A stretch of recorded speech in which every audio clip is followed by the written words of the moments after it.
Okay, I am never one to punish punctuality, so I'm going to go straight into it, and others that join can get involved as we move through. Welcome to this Fearless Futures webinar, Building Global, Thinking Local, Inclusive Data Design.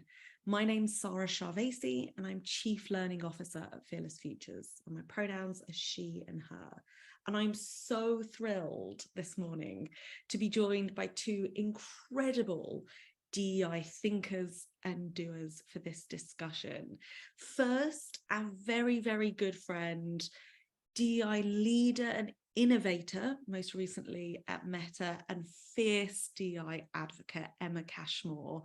Welcome, Emma. I'm so excited to hear your insights from on the ground, in-house DEI leadership, which is going to be so valuable for our discussion today. And Emma's pronouns are she and her. So welcome, welcome. Delighted to be here. Thanks, Sarah. So excited for this. And also, we thought one wonderful DEI thinker wasn't enough. We've brought you another one. So Ruby Clark is also with us, our Director of Consultancy and DEI Data Maestro. I have learned so much about DEI data from Ruby, so I can't wait for all of you to do the same this morning. And Ruby's going to bring us so many tips and tricks and technical know-how when it comes to inclusive data design. So welcome, Ruby, as well. Thank you for such a generous introduction, Sarah. There's certainly three experts on this call because I'm excited for our audience to also hear a bit from you. Thank you. Yeah, I'm so ready for this, folks. I've been looking forward to this for like 2 weeks, genuinely. So cannot wait for this. For those of you, and I don't think there'll be many of you on this call, but for those of you that aren't familiar with Fearless Futures, we serve daring companies across sectors ready to actively challenge inequities by addressing their roots, intersections and lived realities. So we facilitate transformative equity and inclusion learning experiences in person and online. And we partner with our clients through consultancy and data solutions in service of designing equitable ecosystems for people and for products. So just a few things I want to share with you before we get started today on accessibility and participation. So the first thing is closed captioning is enabled on this webinar throughout. So you just need to go to the panel at the bottom. Depending on what Zoom view you have, it will either be closed captions, show subtitles, or show transcript, and that will immediately come up. Also, just to share with everybody, this webinar will be recorded. So if you need extra time to process what we've shared, and we are going to give you lots and lots today, feel free to come back to it if and when you want to in the future. It will be there. Also, the first half of this webinar will be myself, Emma and Ruby in conversation. But after that, we're going to open the space for Q&A. So at any point this morning, you can drop a question in the Q&A function, again via the bottom tab, and we'll respond to as many of those as we can in the time at the end. Just a heads up before we get started that we will be using some slides later this morning. Ruby's going to be sharing some slides with us all, but they'll be fully explained verbally throughout. So if you prefer not to have, not to be looking at your screen, which I know all of us can benefit from time to time, then feel free to do so. You'll still be able to understand and follow what we go through this morning. Okay. Oh, and one more thing, actually, while I remember, there is a raise hand tab at the bottom. If you raise your hand, though, unfortunately, we can't bring you in to share with us verbally what you're thinking because of the setup of the webinar.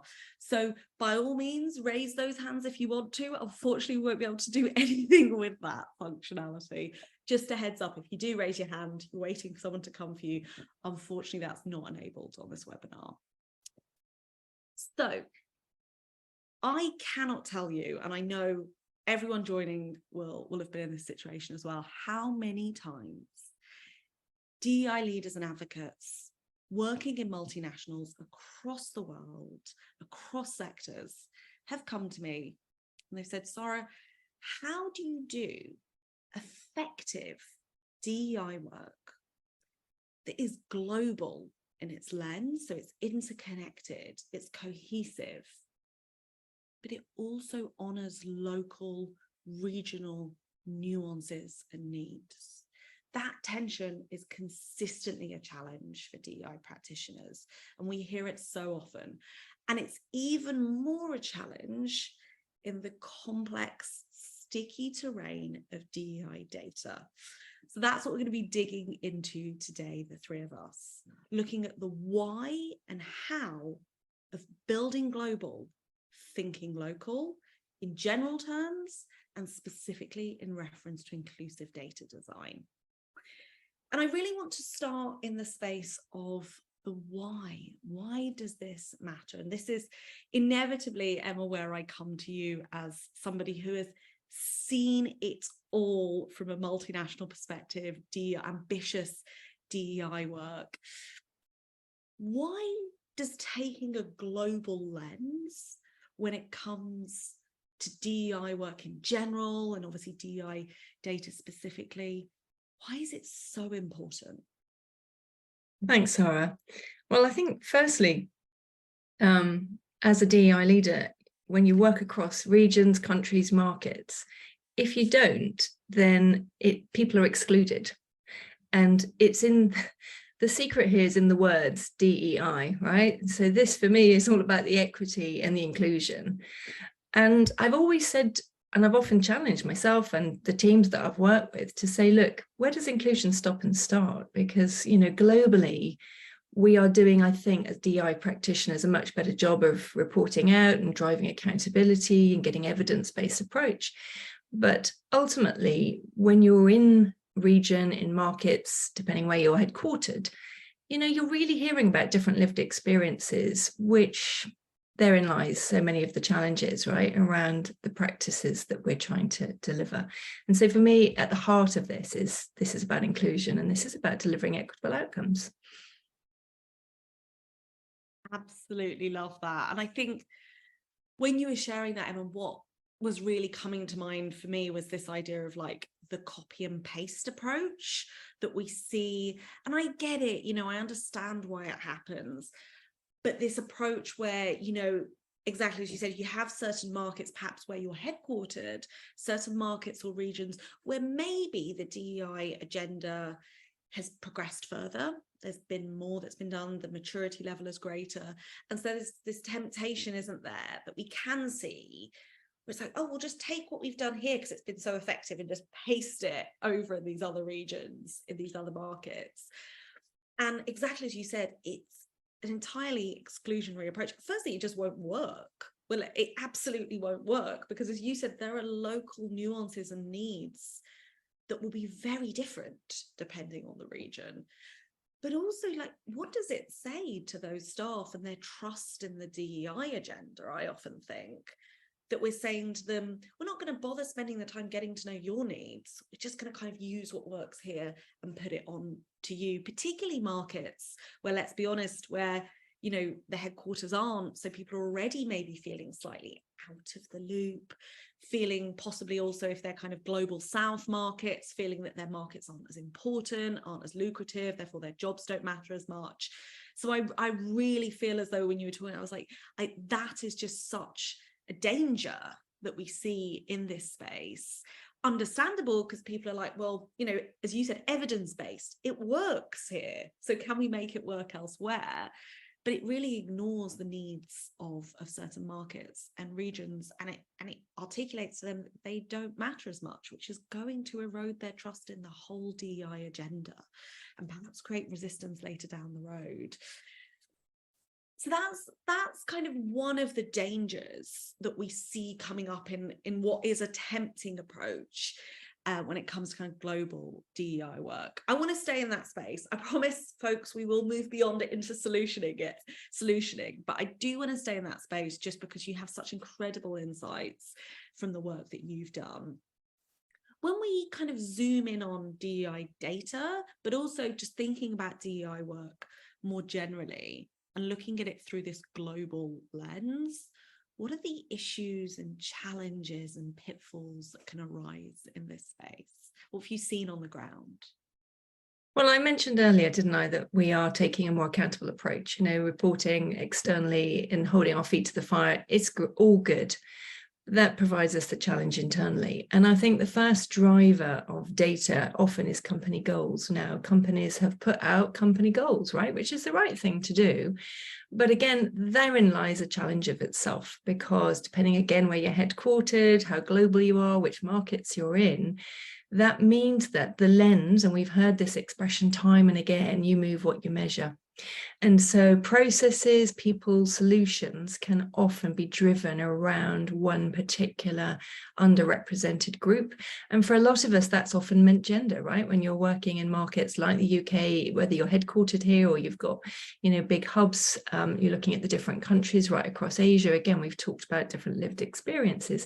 And so for me, in my experience, I found that company goals will often drive solutions and programs that will be centered on often regions where they've got more data. I mean, in my experience, I've worked for some amazing American organizations where the majority of people have been based in the States. And so the initial thoughts and those programs have definitely been built around those lived experiences.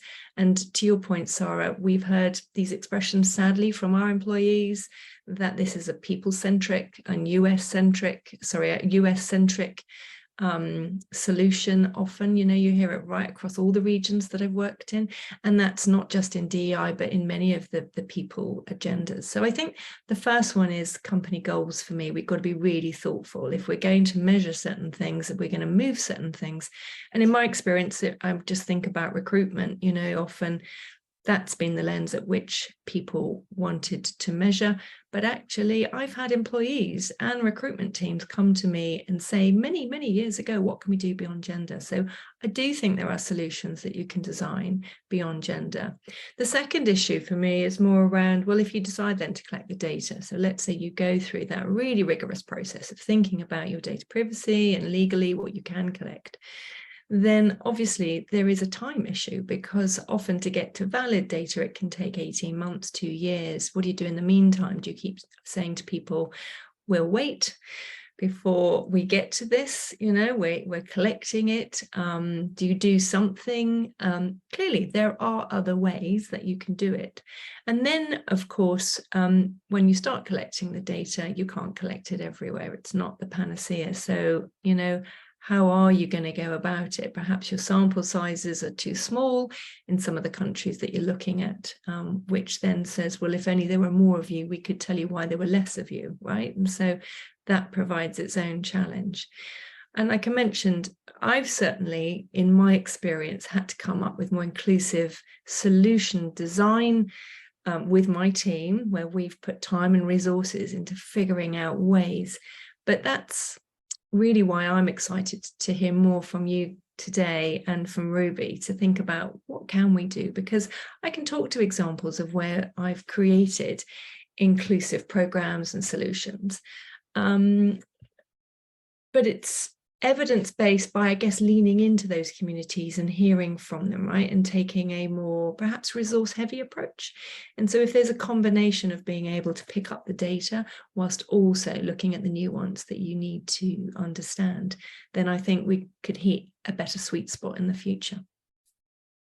Absolutely. Gosh, so many nuggets there, Emma, so much profound insight. Thank you so much. And you've really articulated for us that tension that exists and the limitations that exist in this agenda as well. And I really want us to really hold front and center what you've shared there, Emma, which is this is hard work, and it is ripe with difficulties as we go through it, which is what maybe we'd expect from work at a global level. It is really hard work, and I really like that you've kind of underlined some of those tensions that come through in a multinational when we're trying to do this work. How do we move beyond these tensions? How do we reconcile the global with the local, just in terms of DEI work more generally, but specifically when it comes to DEI data? I'm going to pass that latter question over to our data expert and specialist, Ruby Clark in a minute, but first I want to share with you a methodology, a really simple methodology we use at Fearless Futures, and it's in the title of the webinar. When people ask us, how do we do this work globally, but also honouring those local and regional nuances, we say you have to build global, think local. What does that look like? Well, it has two interconnected parts to it. Really simple. Firstly, you need a shared direction of travel at the global level. You need to have a global shared paradigm. That might be a global strategy. That might be a global commitment that is relevant to all your regions and markets. And that will then move down into localized measures and ways of implementing that direction of travel that speak to the nuances and lived realities in specific regions. So the way that what you've built global will look and feel will be different in different local areas. And these two elements need to speak to each other. That's really critical. Let me give you a worked example of this to really add meat to the bone, because I know I said it's really simple, but it's hard to visualize, right? So let's think about a fictitious multinational company with various markets they work in. To build global, they have decided that their focus, their shared global paradigm, is building literacy and understanding, and therefore capability across the ecosystem to build up shared accountability. That's a shared paradigm. There's nothing localized about it. It's something that can be shared across the whole organization. It's a commitment, it's a strategy, it's a shared paradigm. So this fictitious company, their shared paradigm is we want to build capability across our ecosystem so everyone can hold everybody else to account. Critical to their shared paradigm is that DEI doesn't just sit with the DEI team, with the HR team. It is shared accountability across the business. That's the global direction of travel. But this will look different in different markets and regions when we think local. So, for example, an element of this to build capability across the ecosystem is, okay, we're going to do anti-racism training for kind of large swathes of staff so that they can be able to hold each other to account on maybe racist decisions that are made every day, racist interactions, and call each other in. But in the global north, so say for instance, in a Europe office, that anti-racism training may focus on European racial categories. So looking at racial categories and looking at anti-racism through the lens of anti-Blackness, anti-South Asian racism, anti-East Asian racism, for example. And also looking at Islamophobia and anti-Semitism and their role in racism in Europe. But in the Asian markets, the anti-racism training that staff go through is pivoted more towards ethnicity, ethno-religious identities. So it's capturing the idea that you cannot just copy and paste, that there are local nuances to how race and ethnicity is understood, and therefore the anti-racism training that staff need to go through to build capability will need to look and feel different in line with those differences. So we have this shared paradigm, this build global, this shared paradigm for the whole company, but the way it manifests and looks in different markets will be catered to and tailored to the specific DEI needs of those markets. But that's not the end of the methodology, because I said there's two elements, but they have to be interconnected. And what you'll notice is at the moment, how I've set it out is the build global feeds into the think local, but the think local needs to feed back into the build global. What could that look like?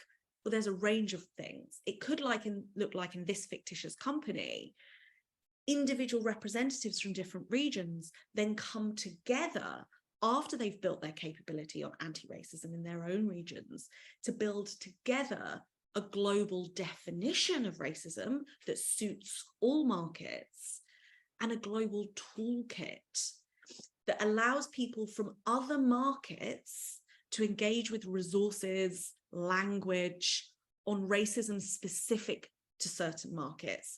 When, for instance, they might be working on projects in that particular market with clients in that particular market, or for instance, working with teams in that market.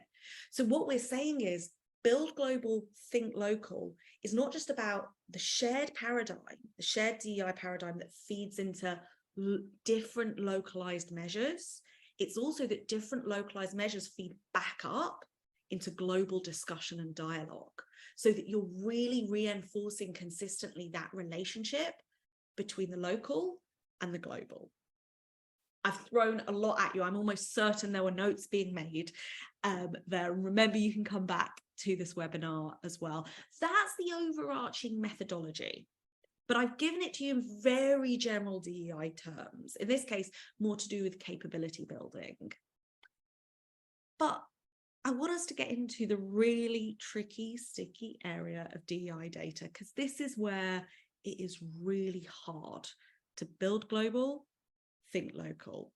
So Ruby, I'm going to pass to you. Step us through, how do we do this? How do we use this methodology, but in the DEI data space? Thank you so much, Sarah, and for setting our audience up, I think, to understand that there is this kind of nuanced relationship that needs to speak and build to the global stage of our multinational organizations, but always have this local specificity and this feedback loop. So when it comes to thinking about inclusive data solutions, what we often hear from leaders, or I often hear from leaders, is there's sort of these two key priorities which feel like competing priorities and perhaps irreconcilable. On the one hand, we know that we need data that is consistent, or at least synthesizable, in order to be instructive, right? In order to be instructive for our initiatives, our solutions when it comes to building DEI agendas and strategies. To give us insight to track progress, build initiatives for inclusive change, we need data that is consistent, or at least synthesizable, because we gather data as an evidence base after all, right? And at the same time, when it comes to designing inclusive data solutions and thinking about who are we actually trying to make visible in our data, we know that demographic categories are extremely complex, with many contextual, regional, local specificities that we need to nuance and honor in order to be functionally inclusive in the data that we collect, to the point that you raised for us earlier, Emma. And so these two priorities can feel like competing and ultimately perhaps irreconcilable. And so the question, I think, becomes, how can we honor and identify people robustly and properly across geographies and offices, whilst also gathering data in a way that allows us to identify global trends across offices, global successes, global challenges, so that we can prioritize effectively? And it's a technical question with, I'm going to be honest, no easy answer. There's not a one and done answer to this question. But today I'd like to share with our audience some insights, some nuts and bolts of how we can start to approach and ideally start to resolve this question, this challenge, using a build global, think local approach. And I'm going to start by building on what both of you have already shared to think about the risks of taking an either or approach. So let me share some slides, folks, bear with me. Sarah, Emma, does that look good to you? We can see, okay, super. So title slide here, folks. And I'm going to step us through the risks of taking either a global approach, which you both already touched on, but specifically with regards to DEI data, inclusive data solutions. And on the other hand, what risks there are of taking exclusively a local approach. So on the left, we have a global approach. Ultimately, when it comes to thinking about who we're trying to visibilize in an organization-wide survey or in our recruitment data, our promotion data, when we take an exclusively global approach, this often looks like flattening categories of identity into the most sort of universal, in quotation marks, or globally relevant and consistent categories.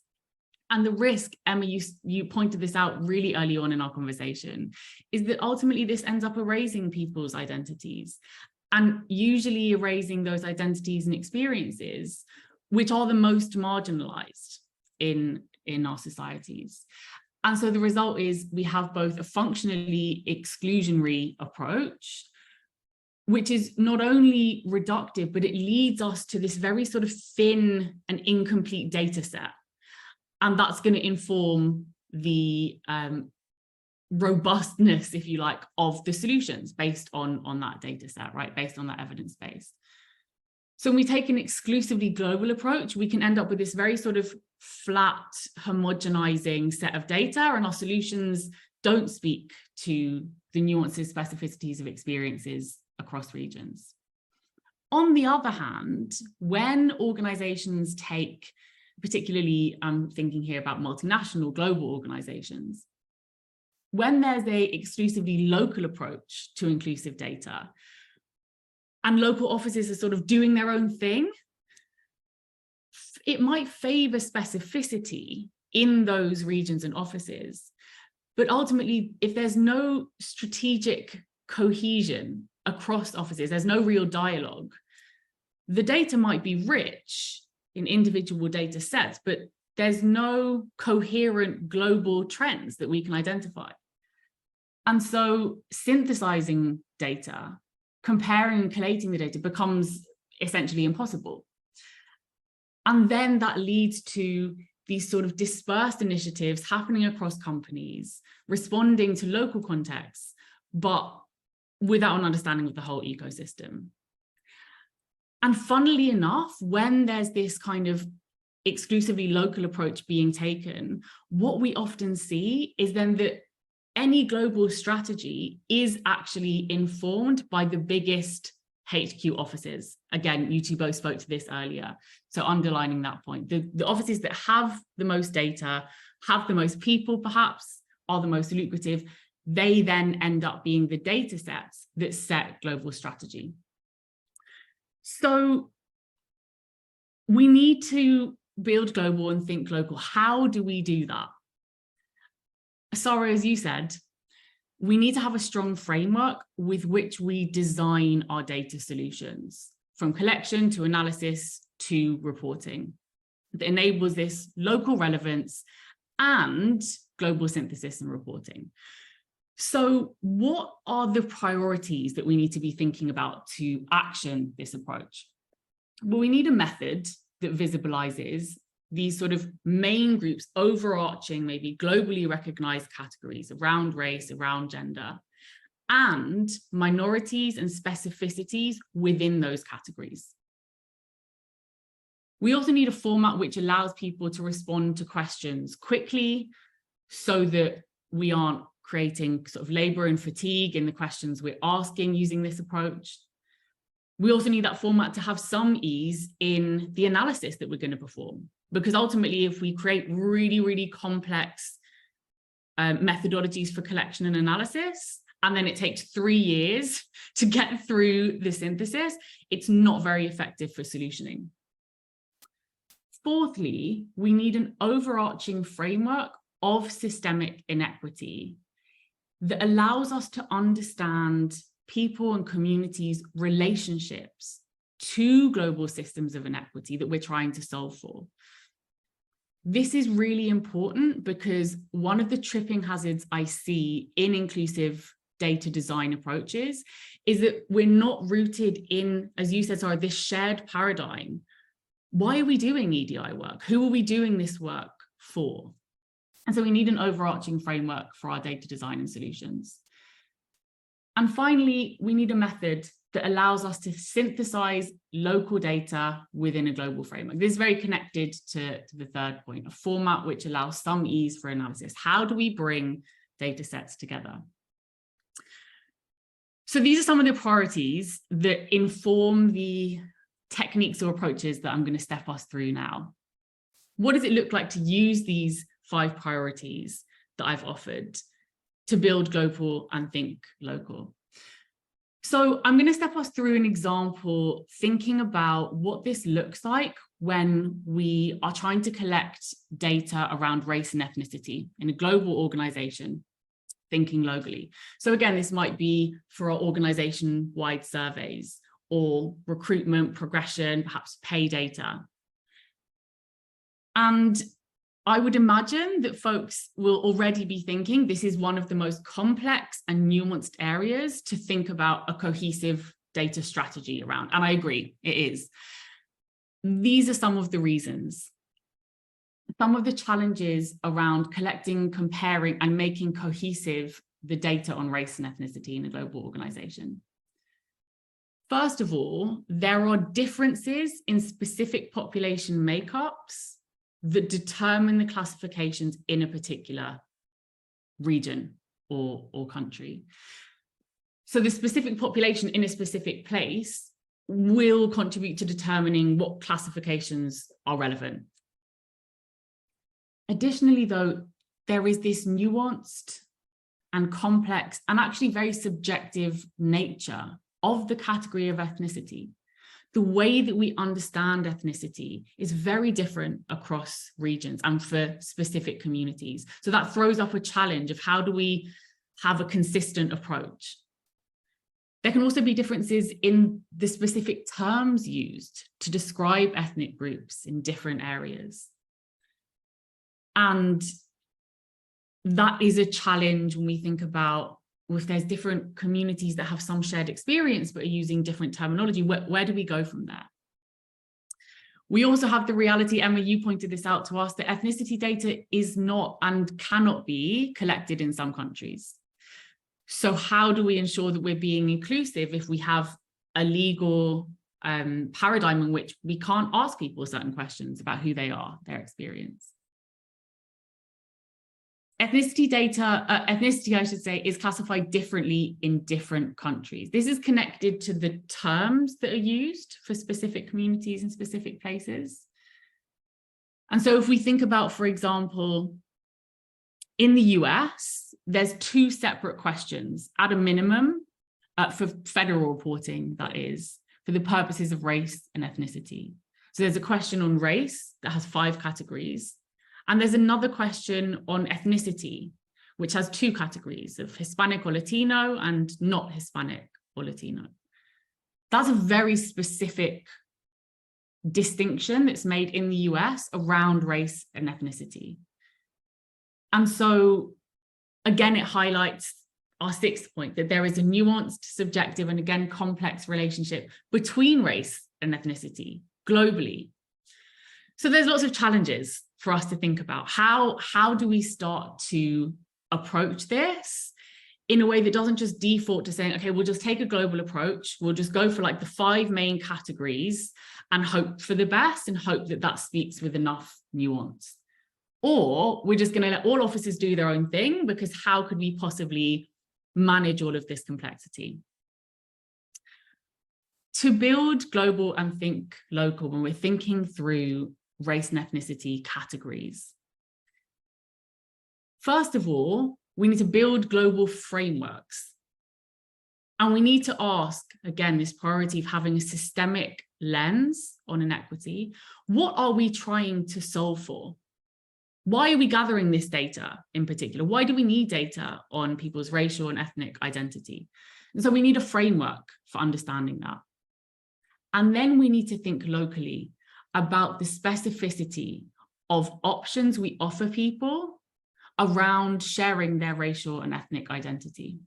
So we need to think about these categorizations that respond to a global framework of systemic inequity and allow space, create space for local realities, people's specific identities. So to do this in practice, our first point, building a global framework. We need to think about systemic inequity. And so at Fearless Futures, many of you will know this because I think there's many people here who have participated in our Design for Inclusion, Leading for Inclusion program. Maybe you've done our e-learning. We at Fearless Futures have a very robust framework that diagnoses what precisely a system of oppression is. And using this diagnostic framework, we identify 9 global systems of inequity. And this is the framework that we would obviously encourage people to use. We find it the most effective. But whatever approach you use to build global and think local, we need a framework for understanding the systems of inequity we're trying to solve for that lead us to ask questions about identity in the first place. So thinking about race and ethnicity, and Sarah, you spoke to this earlier as you took us through some examples with regards to DEI strategy, we need to be thinking about racism and racisms, in fact, colonialism, Islamophobia, anti-Semitism. So we start with this framework of what are the systems that these categories of identity have a relationship to in the first instance. And then we need to start thinking locally. So we can start with broad, globally recognized racial groups, for example, and then get specific within those categories to think about what does this look like in our particular regional offices in the US, in the UK, in Ghana, in China, for example. You might be thinking here, how do I know if I should start global, go local, or start local and go global? And it's a really important question. I think that ideally, we're kind of feeding up and down, as you said, Sarah, but specifically in this space, I would say that starting with identifying these local categories of identity, of racial and ethnic identity, and then distilling a global approach is the best in class practice. The reason for that is because it means we are kind of distilling upwards instead of spilling downwards.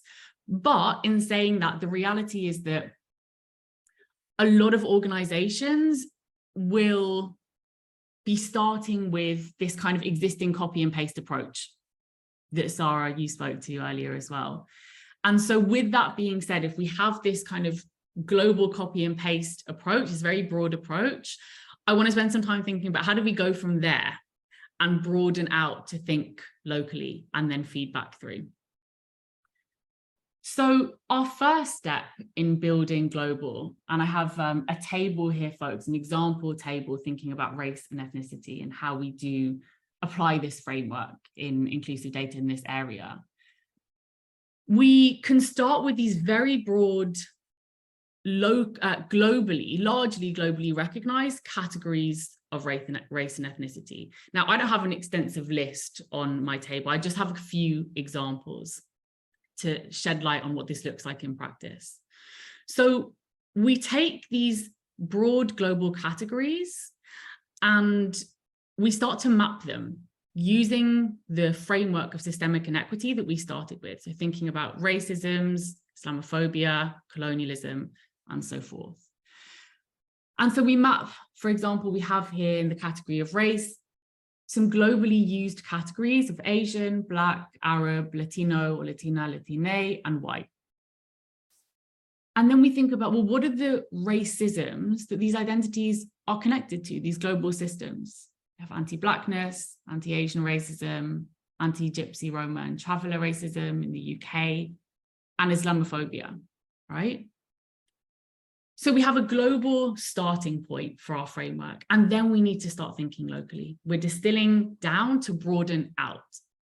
So we start to map within these categories, what are the local specificities? How do we start to create space for specific identities within these broader groups? And we have some examples mapped here. So in the UK, there's a couple of ways that we might do this. We might have Asian British, There is different ways of doing this, whether we have North African, East Asian, South Asian, or more specificity, British Indian, British Pakistani, etc. So we start with these global categories and we distill down for local, regional specificity. And then we can use these specific categories of identity in our surveying or our data collection methods. But how then do we synthesize? Because we still ultimately are having these local data sets. We have a global framework, but the data sets have local specificity. So the big question is, how do we synthesize? How do we make these data sets speak to one another in a meaningful way to inform our strategy? Well, folks, this is where our systemic lens, again, is really important. And we're really thinking about sophisticated coding and modeling tools. Now, we have coding and modeling tools that we use at Fearless Futures based on this framework that Sarah, Emma, and myself have spoken through. But really, what you need to be thinking about here is a sorting mechanism that can organize your data in line with these broader systems of inequity that you're trying to solve for, and the local specificity that you've built in to regional questionnaires and so forth. So what we need to ask then is, what we need to ask and then inform our modeling tools with is, how do we reintegrate these specific identities, racial identities and ethnic identities into our broader global framework so that we can recognize trends across particular systems of racism and Islamophobia and anti-Semitism. There's many ways, and if there's any coders, modelers, or data experts in the room, I'm imagining that your synapses are going off thinking about how this will look technically. But really developing a coding mechanism that can sort local identity responses in line with your analysis enables you to synthesize these sets to understand what's going on in a global context. To do this, I really want to underline that a systemic analysis is what's key, so that we don't end up categorizing all over the place and then we've wasted time in our synthesizing efforts. You might be thinking, Ruby, all of this sounds good except very binaried. And you're right.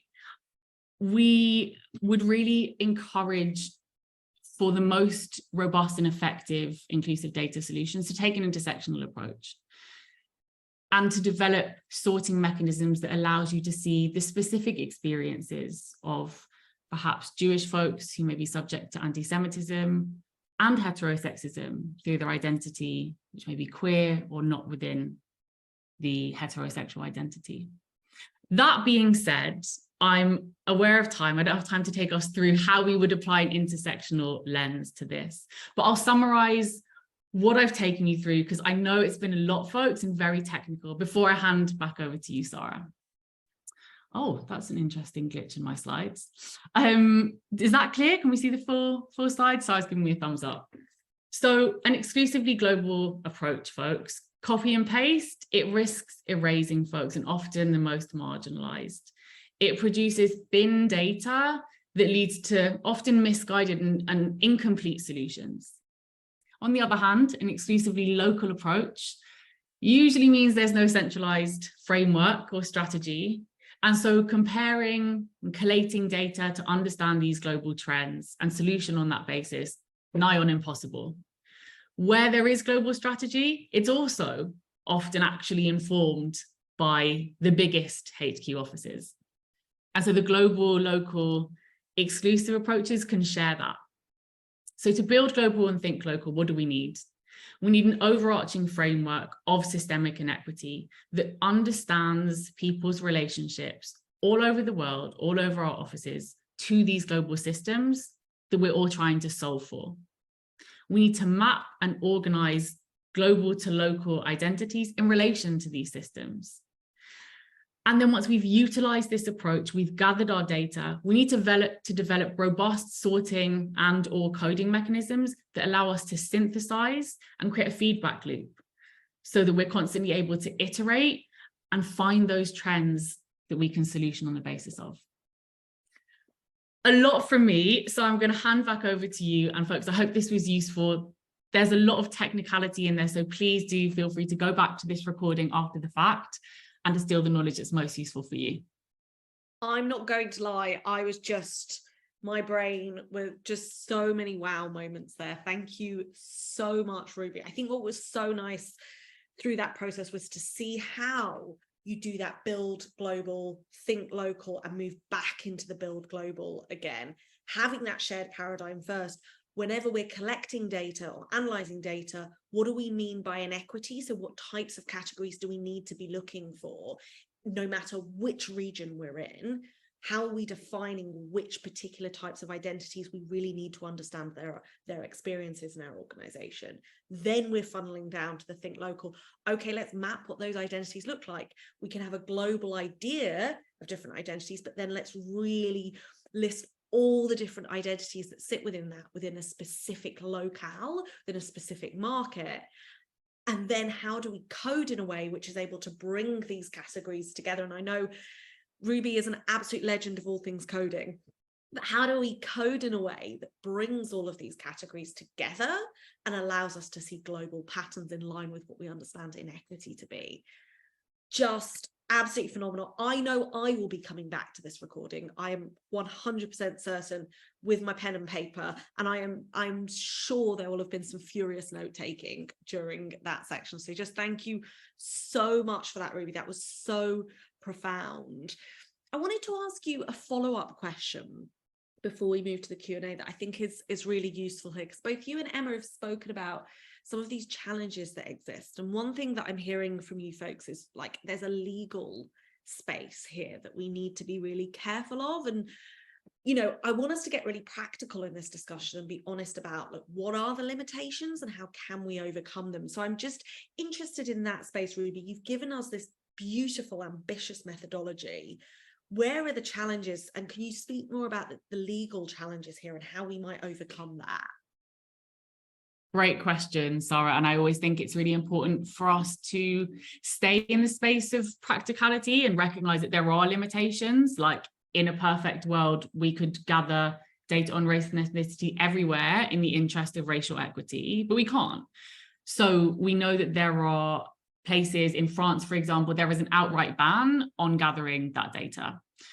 And so we frankly just can't do it in that context.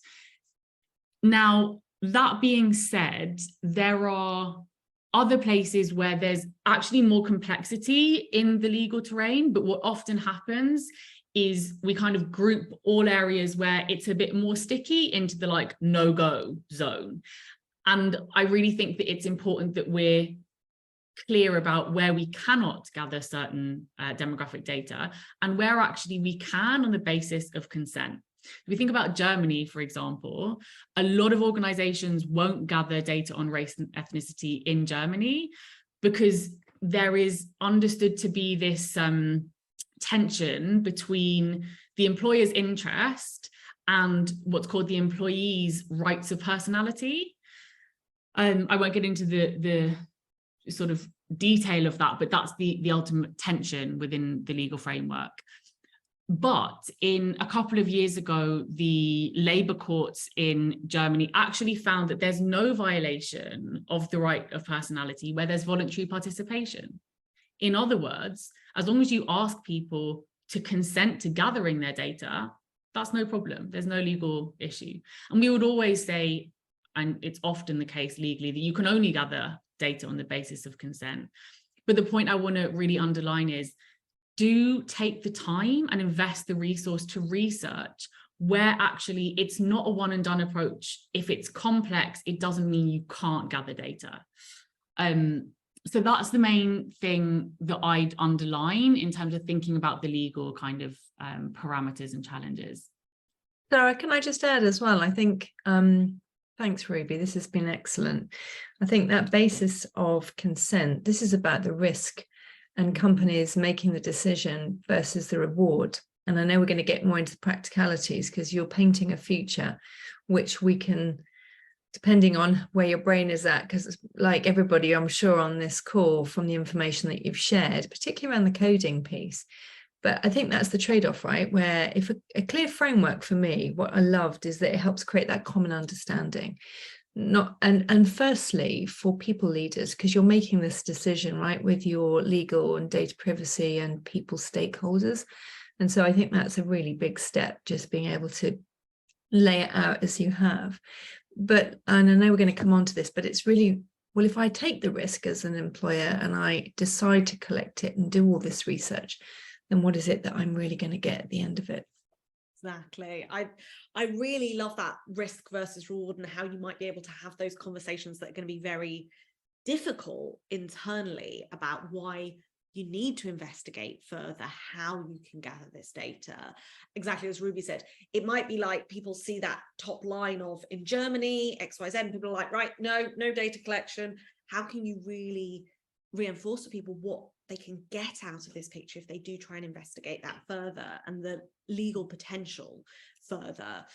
And I think something that I was noticing as well when you were saying that, Ruby, or something that was coming up for me, because I know we've spoken about the legal terrain, but also I'm thinking about the political terrain, right, which is really important here.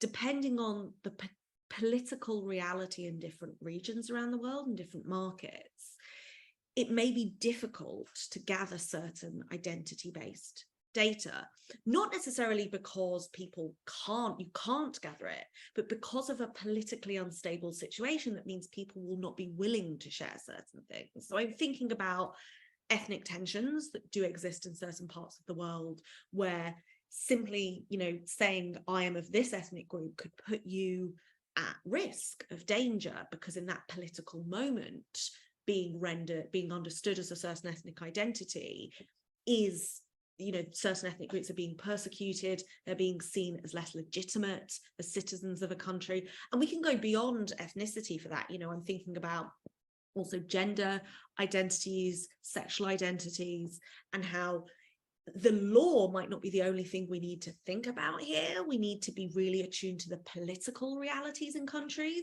because I think then what it's going to do potentially is we're going to see underreporting. People are not going to share demographic data with us for fear of what the repercussions could be for them, both either because of the legal terrain they're in. We know in parts of the world, for instance, simply sharing that you are part of the LGBTQIA+ community could put you at personal risk, but also in other cases, not because there's a law against it, but because there's a political instability that could create a risk for folks. And so something I'm thinking about there as we're talking through it is how we can account for that, how we can understand that the data we get in certain markets might not be entirely reliable, and how we then respond to that data. And something I'm thinking about there is, from a sociological lens, is it possible to look at formulas that exist within a country? So, for instance, if X community is X size, to look at the data we have against that, and to then do an investigation internally to better understand that data. Is it that we just have a very small number of those folks in our organization, which might be true, or is it that people don't feel safe about disclosing that part of their identity? And I think that would include moving outside of traditional data methods and a much more relational, dialogical, kind of more confidential spaces to have discussions to better understand the terrain that you're in that market, and therefore what the data is actually telling you. Because I guess that's the danger in all of this, is we need to be able to trust the data that we're getting from different markets. And it may well be the case that some data isn't as reliable. How do we then test that reliability thereafter and better understand it?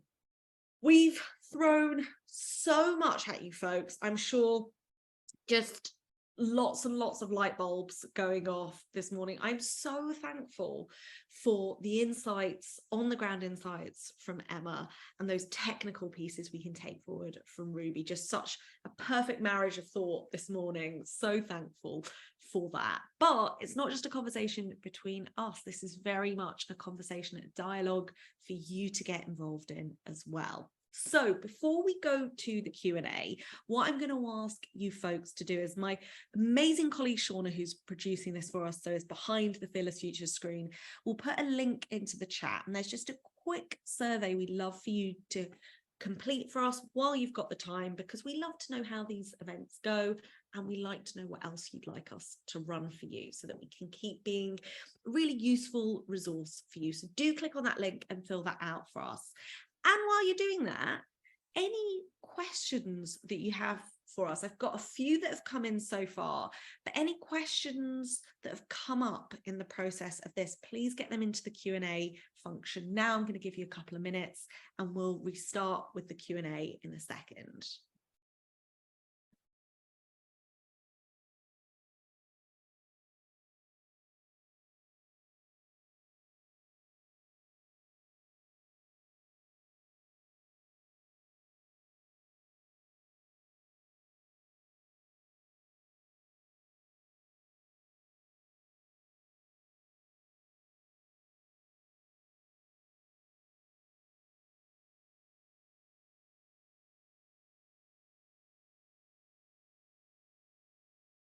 Love these questions coming through. I'm getting very excited.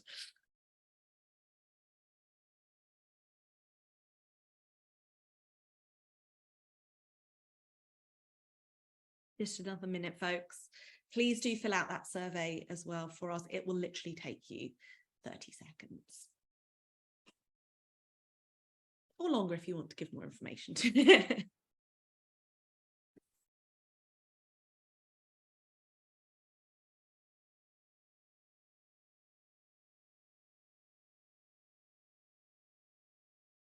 Okay, I'm going to get into the Q&A, folks. You can keep putting in questions as well. We'll try and cover as many of them as we can.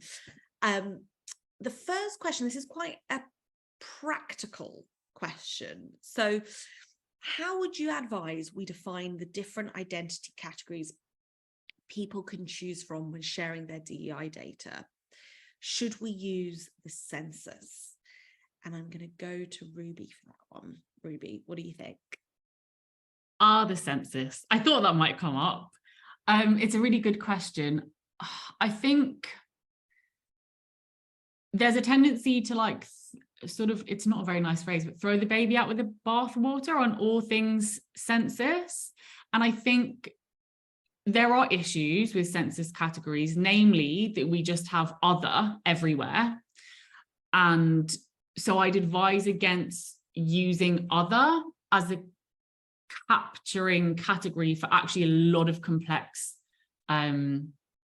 specific and unique identities. That's my main issue with census data in the UK and elsewhere, but particularly in the UK. There are parts of the census data approach which I think are actually more useful than first meets the eye. I think there's a real challenge in inclusive data design of balancing wanting to ensure that we create space and visibilize everyone's unique identity. And if we have drop-down lists that are like really extensive, especially for a category around ethnicity, it becomes kind of laborious for the person responding. And sometimes people, if you're asking people to share on the basis of consent, people won't share with you if the list is just so long. So it's sort of this balance of like deep inclusion and anti-oppression principles, and how do we ensure that we're creating the best mechanism that people want to share and feel able to share with specificity. So I think I would say the census can be a good place to start if you're like, I have no idea how to start building even the global starting point and then getting specific. I would say to get specific, it requires a bit of research. Bring in a consultant or consultants to support you, maybe to like sense check once your internal team has built out those categories. The other issue I would say on census data to be mindful of is some of the categorizations on particular census sites, if you like, or the framework that they use, we wouldn't see as compatible with the lens of systemic inequity. So for example, when we think about the way that the category of white is understood in the US on census data, that includes people from, for example, Syria, Egypt, Iran, who largely would not understand themselves to be racialized as white. And we would understand those communities as being at risk of being subject to colonialism, racism, perhaps Islamophobia. And so, again, I think it's that piece of, it can be a starting point from which we then go deeper and bring in consultants with EDI expertise from these communities to ensure we're not creating big other categories or other quote unquote categories, or actually misplacing people with regards to systemic inequity. Yeah, gosh, thank you so much, Ruby. Something I'd add to that about censuses is just to be careful, because censuses have been historically political tools. They're not neutral. So the categories that they do acknowledge or don't acknowledge are usually connected to notions of nationality, citizenship, etc. And so just being careful with how you engage with censuses, I think, is the overarching piece there, and ensuring you're checking that, as Ruby said, against localized knowledge and understanding of identities. There's a question that's come in here, which I'd just love to put to you, Emma, because the question is resourcing. We often get pushback that we can't prioritize this level of detail and complexity, and how do we get around that? And if there's anybody that I know that has the magical ability to get buy-in even when stuff is difficult, uncomfortable, it is Emma Cashmore. So Emma, what would be your tips and tricks when it comes to, and it doesn't have to just be DEI data and kind of getting on board with this, but broadly, how can you get people on board and get buy-in when it comes to DEI work when it's hard and complex? Yeah, thanks for the question. I think, I mean, to me, this comes back to right at the beginning, we talked about having a global framework and then a local approach. And it reminds me that whilst you might have company goals that could, I guess, from a local perspective, challenge, because gender becomes the sort of panacea of what was being measured. That's where you have to agree. What is the framework, right, of what we're looking to drive and change here? And so I think you have to have that, because that's how decisions get made at a macro level. And then really what processes, programs, you know, what do you follow? And so I think you've got to start with leadership, and often that's your people leadership, you know, getting aligned around clearly what you're going for, and using some of what the language here, the frameworks that you've discussed, you know, getting into the detail. This is really complex. And I've found that often just agreeing it with your people stakeholders has been the biggest hurdle, right? And once you get through that, then you can start to build, then you can start to design, then you can start to solution. And so my first point of call here would be, what's the global approach? And we use the word ecosystem. It's got to be resourcing as part of the wider ecosystem. You know, these things are all connected, aren't they? Across DEI, if you break it down. And so I would really start with leadership, and I would start with a framework and tackle some of these really difficult challenges that we're hearing here. Amazing. I love that. Yes, start with the leaders, and I love that the people leaders as well, like, get on the same page at that level. Okay, we've got time, so we're going to go for another question. Oh, sorry, Ruby. I was just going to build on what Emma already shared around this resourcing question, particularly around like this level of complexity can really feel like a surefire way to shut down leadership wanting to invest. I really hear that.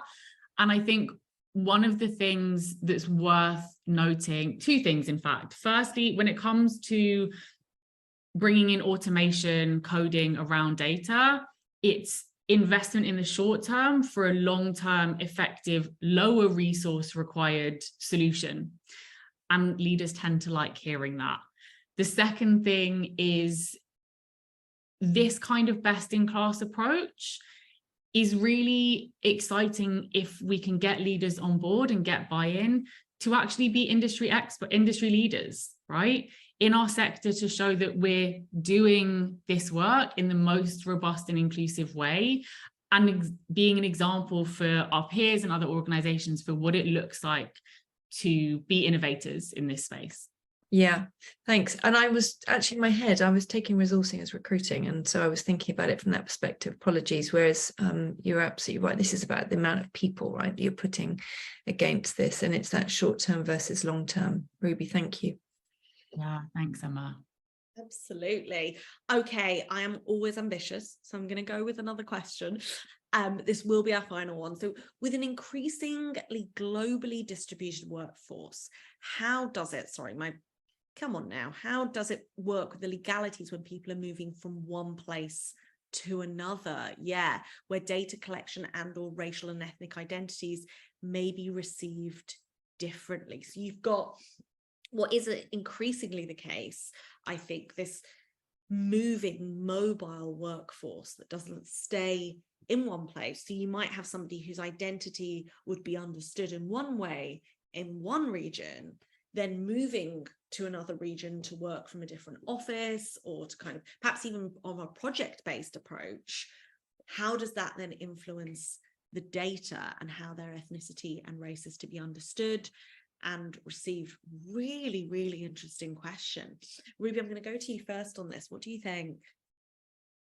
Yeah, it's a really, really important question. It's complex terrain, to be honest with you, is the first thing to say, to work through. I think really there's a couple of things that we can put in place to manage the complexity. When we talk about intersectional data analysis at Fearless Futures, we are generally talking about intersectionality in terms of intersecting systems of inequity. But we also can look at the intersections and overlaps of other questions that we ask in like an organization-wide survey. So, for example, do we need to have a question that allows us to visibilize like what office specifically this person comes from, where they've moved from, if they've moved recently, so that we can start to see if there's trends in particular parts of our data that are shifting a lot. And maybe it's because, okay, it's because we're relocating certain people to work on projects which are localized in a particular area. So I think in terms of sort of the practical way that we can make sure our data doesn't become invalid, I think it's about asking questions that speak to the moves and changes in your context. The legal question is a much more complex one that in the time that we have, I probably wouldn't try and resolve, but I think it will probably require some level of dialogue, distilling and understanding across your legal team, your people team, your HR team, to think about how do we manage these moves and changes, even if we have the data that allows us to visibilize what they are. I'll just add, Ruby, yeah, I think you brilliantly actually covered this earlier as well with the example that you gave around Syrians. And I would add that in any organization, often you've got communities or clubs where groups of people either meet on your platform internally or through, right? And actually, the point that you made earlier, we had an exact example of that, where the Syrian community in the US were saying we're not actually counted in these systems, but yet we collect more data often in that country than we do in others, right?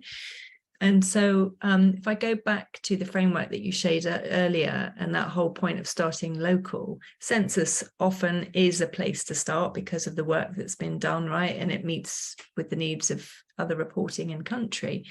But to your point, then you have to look at, well, who are the communities that are gathering? What does this distribution look like? Because people are much more in movement and global. And so I would go there to Sarah's point as well. You know, that's where you need to lean in and look at who are the people, and perhaps they are small communities, but that's the point of marginalization, that's the point of inclusion, right? And then you build out that framework and you ensure, and you probably consult with some of the groups, right, to find out, does this look like it's going to ask the questions of you?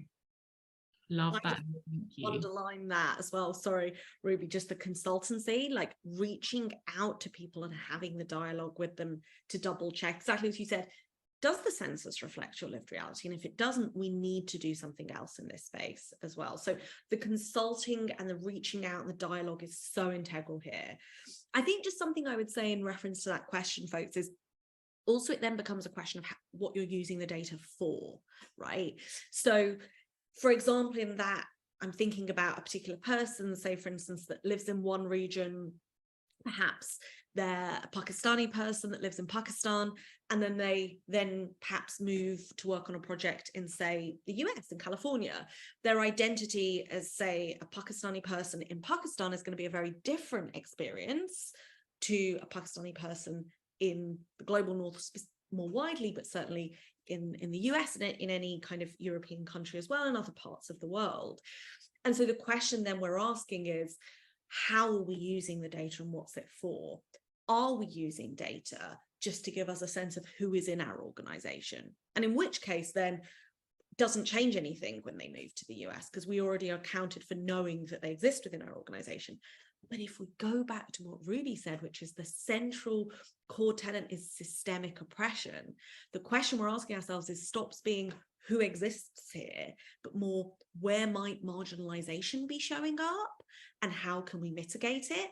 And then you probably would have a data piece where people move regions, you would want to gather identity data for new entrants into a region, for instance. So it would then be necessitated, because there's a possibility for marginalization there, that you want to be building and mitigating against, I should say, and mitigating against. So it comes down to what is the data for, because if we just want to know who's in our organization, which sometimes is a baseline question, right, or at least an early question, that doesn't change depending on where we are.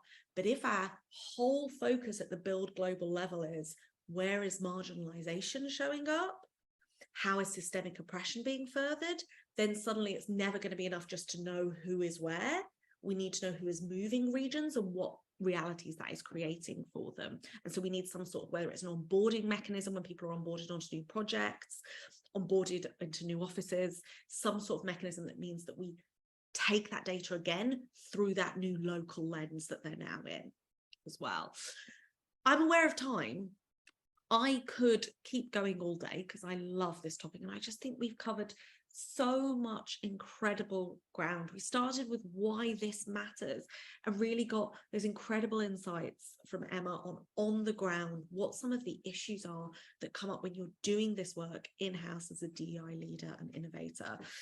And then we moved into, okay, so how do we move beyond that and we reconcile building global with thinking local? And we gave you an overarching methodology, and then we went into the minutiae of what this could look like at the DEI data level. So much food for thought. As I said, I'm coming back to this recording 100%.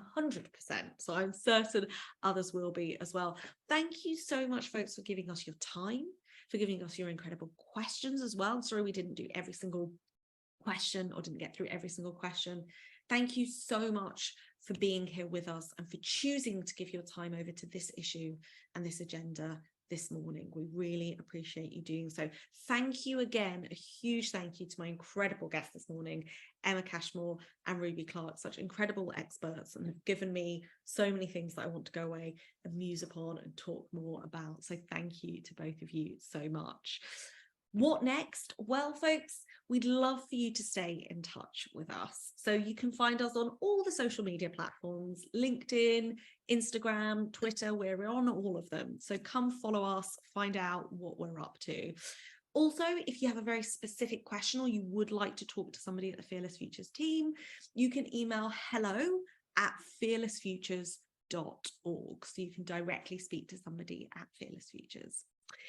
Also, great news is these free webinars are going nowhere. We have more coming up. So next week we have From Recruitment to Retention, how you can build equity into the promotions process, with myself and our Chief Relationships Officer, Sable Lomax, over in the States. So come join us next week. I think it's on the 6th, but if not, you might want to check in on Eventbrite on that one. I may not be the oracle on all things that particular webinar. And we have more coming up after that. So I tell you what, your task for the rest of today is to email someone, contact someone, and ask them if they'd like to come to a Fearless Futures webinar. Let's spread this learning. Let's get as many people talking about these issues, thinking about these issues, and building their capability in this space.